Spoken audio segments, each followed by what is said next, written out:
Hi,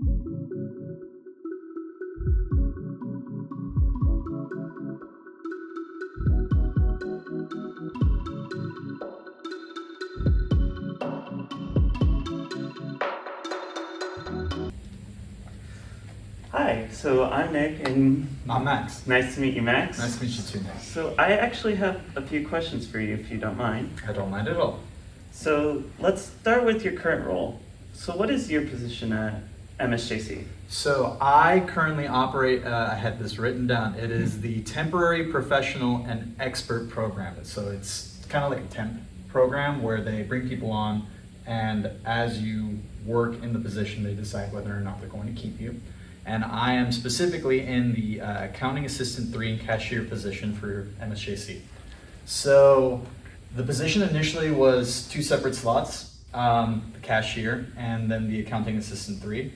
But as time went on, they started to kind of mesh the two positions together until eventually they decided that one person was going to be able to effectively do the job, especially here at TBC. It's the slowest campus for MSJC. And yeah, so that's the role. That's interesting, really. Yeah. I didn't know that TBC was the slower campus. It is. So there's the main campus at San Jacinto. That one is their oldest and busiest. Menifee is slowly starting to replace that. That's very quickly growing into one of their biggest campuses. And TBC, I mean, we only operate the one wing of the whole former Abbott Medical building. So with time, hopefully that changes, but right now this is the slowest one. Nice. Yeah. So what does a typical day look like for you? So, typical day for me, I clock in at 7:30. So I show up about a half hour before everybody else. I have a register in my office, and most of my job is sat on a computer. I view myself as a minor administrative node for the business services department for Mount San Jacinto. I always say Jacinto. Jacinto.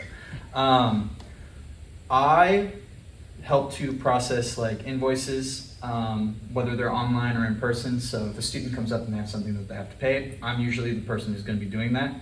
I also help to distribute out like any of the financial aid programs that are being like hosted by the university. So food and gas cards and kind of like the supplemental aid programs too.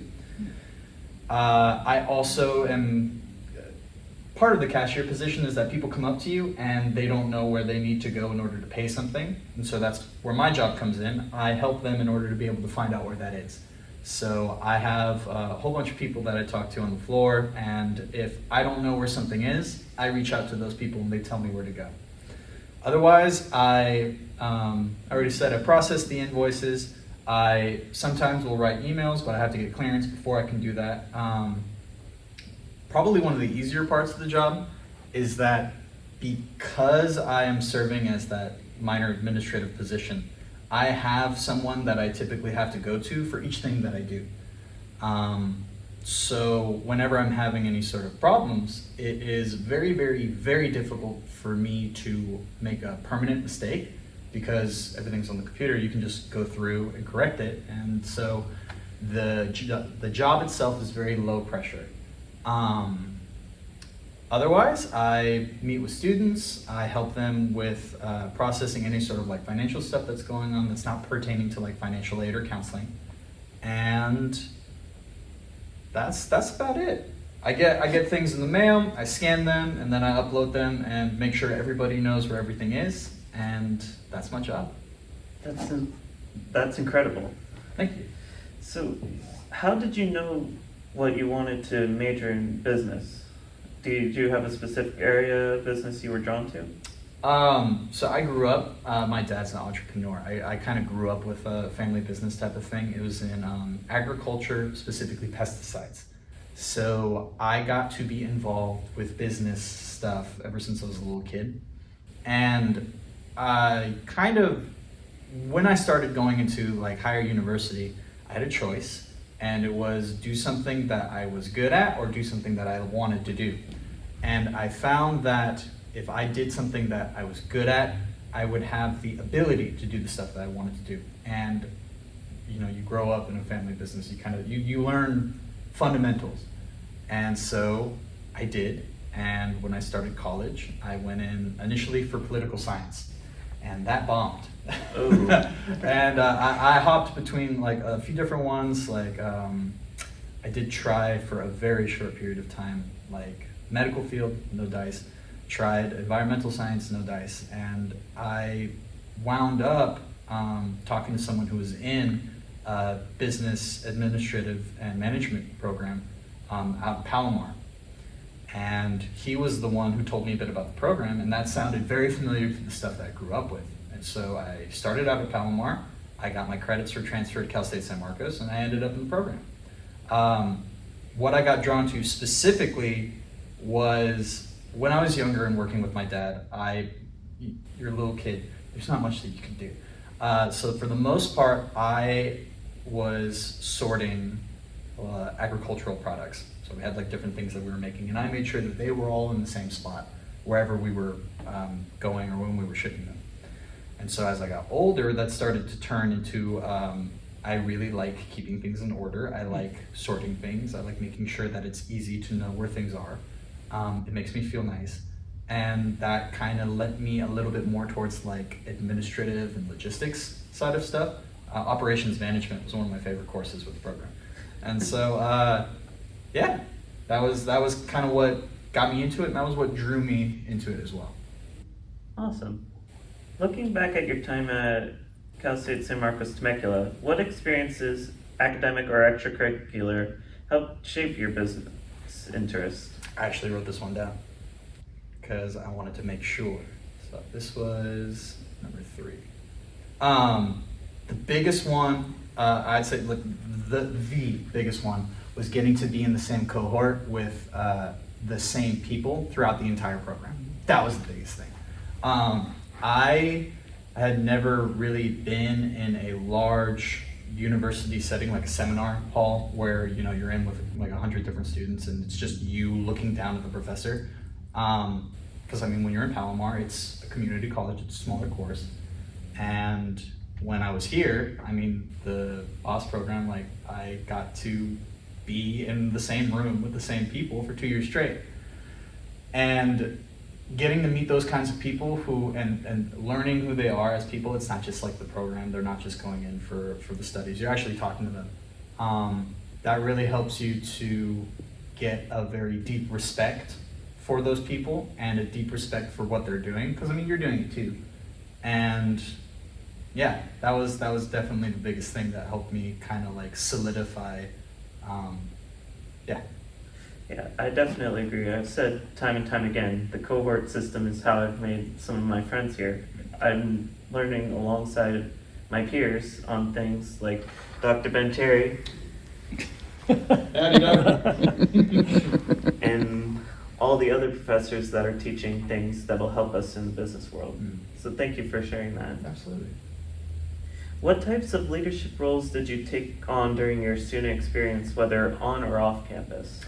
So I don't have a very concrete example, because when I was involved in the program, it was a long time ago. I'm almost 30 now. And I graduated back in May of 24, and it's been a very long, almost 2 years. But when I was in the program, there's only so many people that were in the cohort, but everybody kind of grouped themselves together into teams. And my team, we were 4 people, and we stuck together throughout the whole program. And so when the program started out, it was more fundamental stuff. So you didn't, we're going over a lot of the stuff that we learned in our program. There isn't really anything to take leadership on. It's just kind of refresher stuff. But as we started to get into the more unexplored territories of the program, that was where if someone felt comfortable in doing what they were doing, they typically were the ones that would start to do the initial parts of whatever project we were doing or an assignment, or just take charge in the conversation in the course.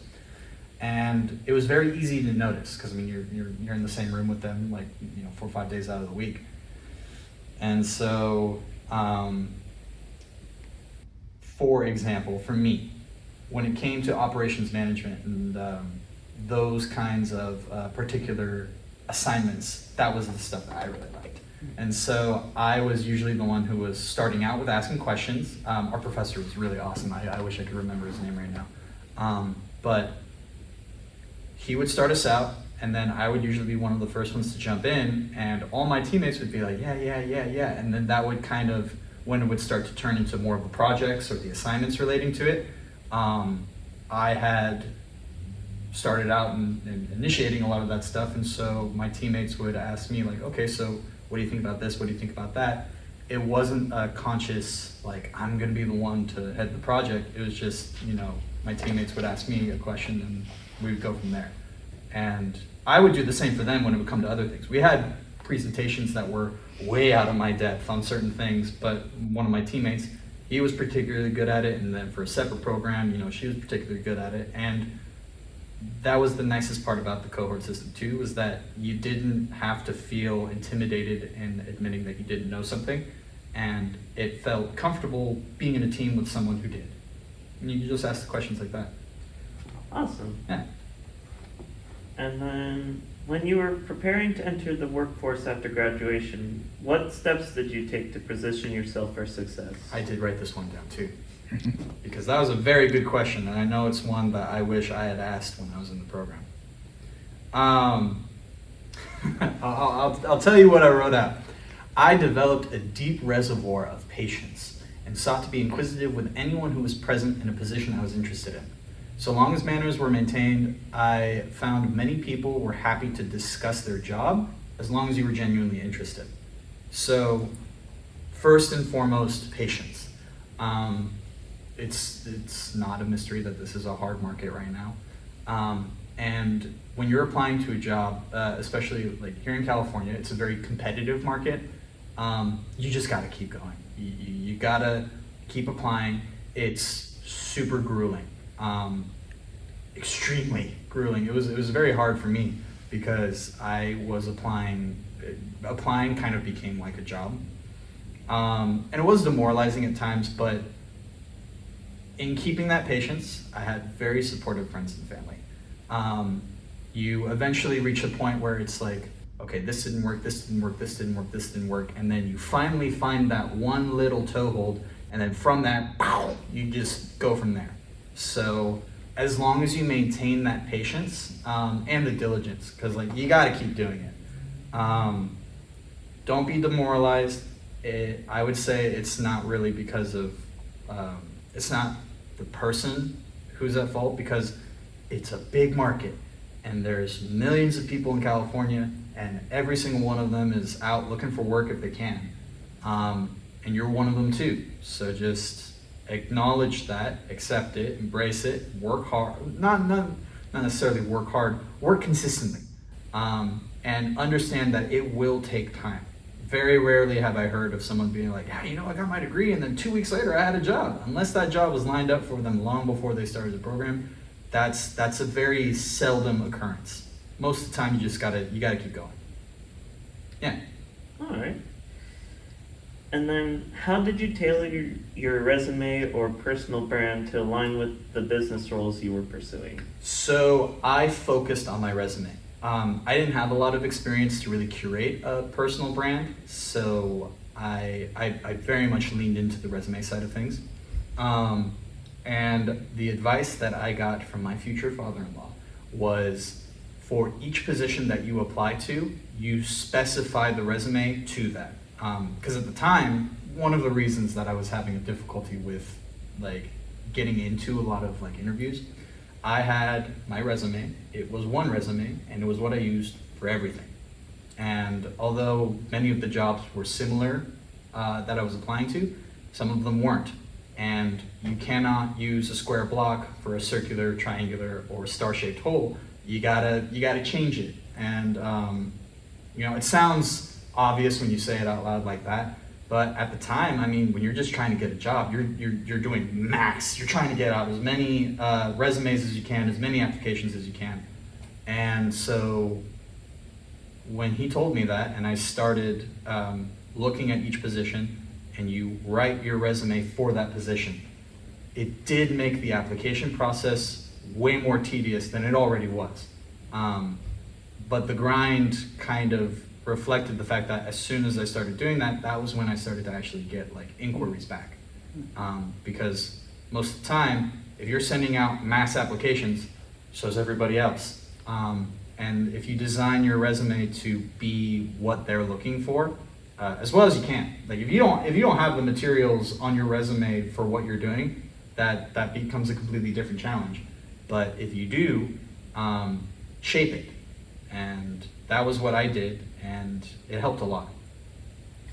So your advice for this would be tailor it to fit what you're looking for in order to make yourself stand out. Is that what I'm getting from that? Kind of, yeah. Know what you're looking for, and once you have that, try and like work backwards. This is what they want, and if this is what you have, shape what you have so that it looks like what they want. And that kind of that tends to make them look a little bit more in your direction, at least in my experience. Okay. And then, what did you enjoy most about your current role? Most would probably be the ease in which you are able to make mistakes. And I don't mean that in the sense that it's really easy to mess this job up. I mean more so the fact that if you make a mistake, it is very easy to correct, and like beyond easy. It's understood that you're going to make mistakes in this job. My trainer told me that for this position specifically, it takes you about a year to get to the point where you do not need to reach out to someone in order to figure out what you need to do. And so I started in October, November, December, January, February. I'm almost 5 months in. And he's right, from my experience, he's telling the truth. But that is probably my favorite part about this job, is the fact that if I do something wrong, it can be fixed. And that takes so much pressure off, because every single job, I've mostly been in like service industry jobs, and if you make a mistake, you're corrected. And if you make a mistake again, you're warned. And then if you make a mistake a third time, you generally are advised, you're either like taken away and shown how to do it correctly and told how to do it correctly, or you're dismissed if it's like a serious enough problem. There is nothing here that is so serious that I would be fired on the spot. So that is a great comfort, because when you're doing something that you don't know how to do, you're gonna make mistakes. And I did. I've made a lot of mistakes. I made a mistake today, and it was something where the supervisor called me up. Hey, this is not the way that it's done. We do it like this. Showed me. We did it, and it was done. That's probably my favorite part about this job. All right. And then, what surprises did you face, either favorable or challenging, after graduating? That's a long list. I actually did write this one down too. I'm going to give you an example for each, because I have one for each. So, favorably surprising was the sheer amount of people that were genuinely interested in helping, like, me with trying to find a job. You always expect people that you know to support you, but it was especially the people that you didn't know, like the people who I was applying to, or people that I was talking to when they were, doing their job. It's really refreshing to see how many people they understand. Everybody's there. Everybody needs a paycheck. Everybody needs to eat. Everyone has people that they're supporting, whether it's themselves or their loved ones. And it was really nice to see people being like, oh, this is what you're trying to do. Here, maybe do that, or try this. Or people that I had never met who didn't know me anything being like, this is how you should try and do it, because this is the best way to get a shot. That was really surprising, because I wasn't expecting it from strangers as consistently as it happened. Like once in a while, sure, but like it was pretty much almost the entire time. I never really had anyone who was like, oh, you're applying for this job? That's great. And then a smile and a wave, and that was that. Most of the time, most everyone was wanting to help. Unfavorably, I touched on this in one of the previous answers, was how it's less to do with the people and it's more to do with the system, right?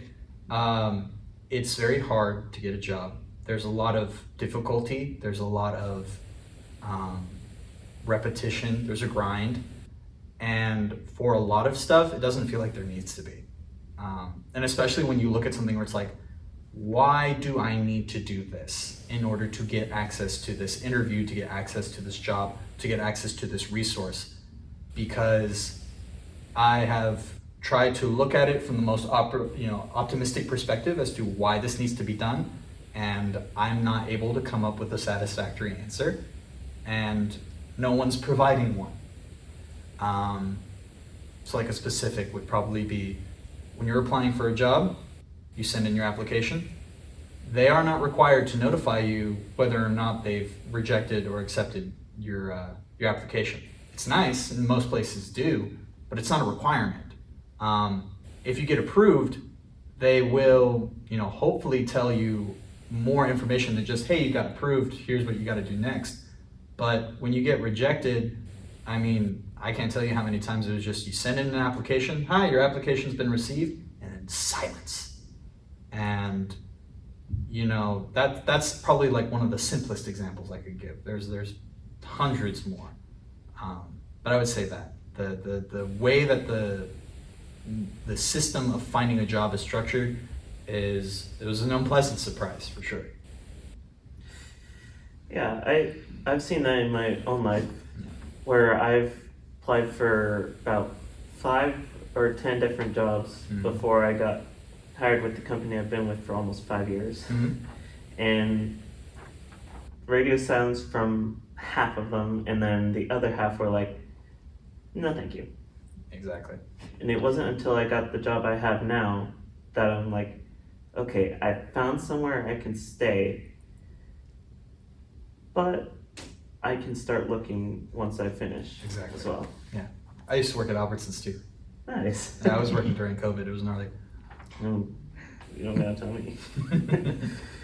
Okay. What professional development resources or habits have helped you grow in your career? I did write this one down too, because that is also a really good question. Yes. So I wrote down to consume as much information about the world as your sanity can permit. I didn't realize, especially when I was younger, how certain things that were happening, both like locally, nationally, internationally, you never know how something's going to affect you. And you especially don't know how something's going to affect all the people around you, the systems around you. And if you don't have even a basic awareness of some of the stuff going on, you're kind of just like flailing in water. It is hard to watch the news. It is hard to see the world every day. Humans are not designed to know everything about everything, but you can be like strategic about it. And if you look at stuff that specifically relates to something that might affect you, or something that could affect, your area or your industry or, your neighborhood or your country, it has like an impact. Tariffs would be a great example. If you were wanting to get into like imports and logistics and you didn't have any sort of idea about like tariff schedule, about how much was being applied or to what products, that would be extremely detrimental. But if you did, and you could not only account for it, but you could try to work around those or work, I guess, under them, it really, really helps. And I mean, like paying attention, if you're in working at Albertsons, if you're not paying attention to some of like the logistics that's going on in like agricultural communities or like livestock disease or crop failures or stuff like that, the extreme examples, but stuff like that, it can blindside you. And if you do know about it, not only will it not blindside you, but you can work around it and it helps. So I would say that learn as much as you can, listen as much as you can, and just pay attention. You can't pay attention to everything, that'll kill you. But pay attention to the stuff that applies to you, because you have to. I couldn't agree more. It reminds me of when we had the egg scare a couple years ago, where all the birds were getting sick, so nobody was getting eggs. So we had to learn about that and adapt quickly and sell what we had while we weren't going to get any more. So like you said, it's important to know what impacts you. Thanks for sharing that part. Well, of course. How do you maintain balance outside of work, and what hobbies or routines can help you recharge? In essence, what does your life look like now compared to then? So first and foremost, I have an extraordinarily loving and fantastic partner who helps me enjoy every single moment of life. That is 98% of my answer. The remaining bit, I try to live in the present as much as I can. I play a lot of video games. I play Dungeons and Dragons. I love music. I play instruments. I have a whole lot of pets. I can't wait to get more. I have some of the best people that you could ever meet in my life. Just friends, chosen family. There's the quote, everything in moderation, including moderation. That is a very good quote, and I think that it's something that, you know, a lot of people should try and do more, because you only get to exist as you are in the moment, every moment. And so you might as well try to maximize the amount of good and enjoyment and happiness that you have from that, because why not? Definitely agree. And I actually have similar hobbies to you, so. Word. Whoa. And then my last question is, what advice would you give to students who are trying to find the right fit in accounting? Specifically in accounting, understand that formulas are your friend. Maintaining balance is also really important. I know I just said everything in moderation, including moderation, but that's in my life outside of work. When you're in work, I mean, I'm in an office. You can't really I'm not gonna go all crazy out and have a party every day. But I do try to acknowledge the fact that I am working, but I'm also working with people. And people like to make jokes, people like to tell stories, people like to listen to interesting things, and sometimes people are bored, people are upset. Just because this is a job doesn't mean that we're not human. And accounting is no different. Most of the time people think accounting, they think, you sit at a computer, you stare, you type in numbers. And that's true, but it's also, you're in an office, you're surrounded by people, you step outside, you say hi, you work with students and customers. I would say have an appreciation for the human aspect of the job, because yeah, it's accounting and yeah, you're working with numbers, but I mean, that's just in the computer.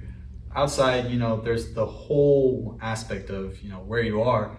And I think that if you engage with that and you try your best to,